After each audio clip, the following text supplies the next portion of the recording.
Hello' গাইছ, মোৰ অন্য এটা ভিডিঅ'লৈ আপোনালোকক পুনৰবাৰ স্বাগতম জনালোঁ। আৰু মই গম পাই নে ক'ত আছোঁ? এয়া মাজুলী সংযোগী দলং আমাৰ যোৰহাটত বনি আছে। এয়া দেখিছেনে, এইটো এটা খুঁটা আৰু এইফালেদি যাব আপোনালোকৰ ধুনীয়া এখন দলং। আৰু এই দলংখনৰ নামটো মানে মই মনৰ পৰা কৈছোঁ, এইখন জুবিন দা সেতু হ'ব লাগে মানে, গম পায়নে? আপোনালোকৰ হয়নে নহয় কমেণ্ট কৰি জনাব। আৰু যোৰহাটবাসী বহুত গৌৰৱ অনুভৱ হ'ব, মানে ভাল লাগিব আপোনালোকে যদি অকণ ছাপোৰ্ট কৰি দিয়ে। আৰু নৰ্থ ইষ্টত এইখনো এখন ধুনীয়া দলং বনি আছে, দেখিছেনে? এইটো খুঁটা আৰু এইয়া মাজুলী এইফালেদি মানে ফেৰী আহে, গম পাই নাই? এইফালেদি ধুনীয়াকৈ ফেৰী আহে, মানে আমাৰ নিমাতী ঘাটৰ পৰা এনেকৈ ফেৰী আহে মানে। আৰু সুন্দৰ ধুনীয়া জেগা মানে। আৰু এইখন দলঙৰ নাম জুবিন দা সেতু মানে। জুবিন দা সেতু দিলে ভাল লাগিব, হয় নাই কওকচোন বাৰু?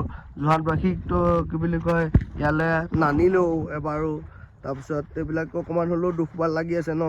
আৰু আমাৰ চৰকাৰখনে শুনিলে ভাল লাগিব মানে এইটো কথা। আৰু মোৰ মতে শুনিব চাগে, তেওঁ আমাৰ মামা তেনেকুৱা নহয়, বুজি পায় মানে। এইখন দলঙৰ নাম জুবিন দা সেতু দি দিলে